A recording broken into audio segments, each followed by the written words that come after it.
The story of David, a man after God's own heart. Long before David became a king, before songs were written about his victories and psalms about his prayers, he was simply a shepherd boy in the small town of Bethlehem. He was the youngest son of Jesse, overlooked by many, unnoticed by the world, but seen by God.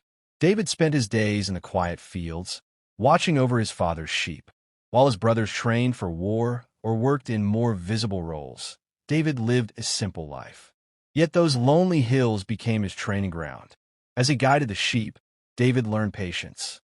As he protected them, he learned courage. When wild animals like lions and bears attacked the flock, David did not run.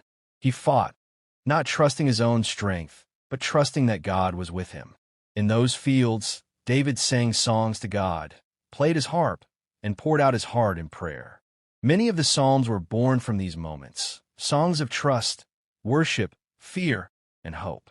God was shaping David's heart long before shaping his future. God rejects Saul and chooses David. At that time, Israel was ruled by King Saul, the first king of the nation. Saul began well, but slowly drifted away from God. He disobeyed God's commands and relied on his own judgment. Because of this, God rejected Saul as king. God sent the prophet Samuel to Jesse's house with a mission to anoint the next king of Israel. Jesse presented his sons one by one. They were tall, strong, and impressive. Samuel thought, "Surely the Lord's anointed stands here." But God said, "Do not consider his appearance or his height. The Lord does not look at the things people look at. People look at the outward appearance, but the Lord looks at the heart." Finally, Samuel asked, "Are these all the sons you have?" Jesse replied, "There is still the youngest, but he is tending the sheep." David was called in. He was young, sunburned, and simple, but God chose him. Samuel anointed David with oil, and from that day on, the Spirit of the Lord came powerfully upon him. David returned to the fields, but heaven had already marked him as king. David enters the royal court. Meanwhile, King Saul began to suffer from tormenting spirits. His servants suggested finding someone skilled in music to calm him. David, known for his harp playing and courage, was brought to the palace. Whenever David played, Saul found relief. David became Saul's armor-bearer and served him faithfully. Though anointed as king, David remained humble, waiting for God's timing. David and Goliath. Soon, Israel faced one of its greatest challenges. The Philistine army gathered for war, and their champion was Goliath, a giant warrior over 9 feet tall. He mocked Israel and defied the living God. For 40 days, Goliath shouted insults. Saul and the Israelite army were terrified. No one dared to fight him.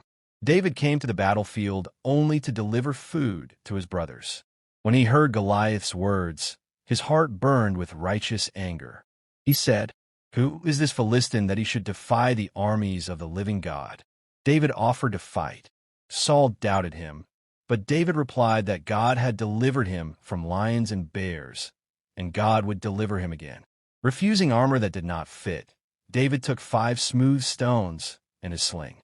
As he approached Goliath, he declared, "You come against me with sword and spear, but I come against you in the name of the Lord Almighty." With 1 stone, David struck Goliath's forehead. The giant fell. David cut off his head, and Israel won a great victory. That day, God showed the world that faith in him defeats even the greatest giants. Friendship with Jonathan. David's victory made him famous. The people loved him, and Saul's son Jonathan became David's closest friend. Jonathan recognized God's hand on David's life and made a covenant of friendship with him. Their bond was built on faith, loyalty, and mutual respect. When people sang, "Saul has slain his thousands, and David his tens of thousands," Saul became enraged. He tried to kill David multiple times, even throwing spears at him. Yet David remained faithful, refusing to harm Saul. Eventually, David fled and lived as a fugitive. He hid in caves, deserts, and foreign lands. During this time, distressed and broken people gathered around him, and David became their leader. Though hunted, David continued to trust God. He wrote psalms during these dark moments, crying out to God for deliverance. David spares Saul. On 2 occasions, David had the chance to kill Saul. Once, Saul entered a cave where David was hiding. David quietly cut off a corner of Saul's robe, but did not harm him. David said, "I will not lay my hand on the Lord's anointed." David chose righteousness over revenge. He trusted God to fulfill his promise in his own time. David becomes king. After years of waiting, Saul was killed in battle. David mourned deeply, honoring the man who had once tried to kill him.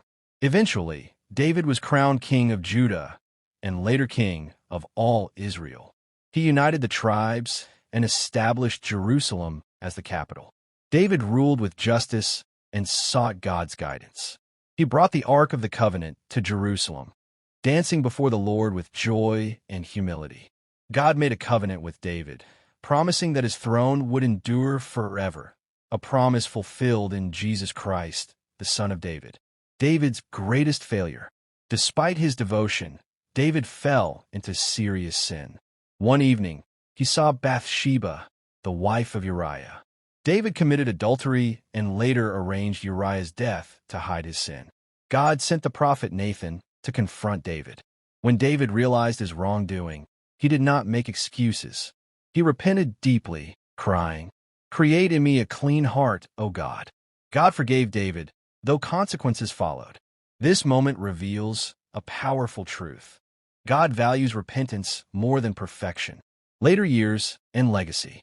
David faced family struggles, rebellion, and sorrow in his later years. Yet he never abandoned God. Before his death, he prepared the materials for the temple his son Solomon would build. David ruled for 40 years.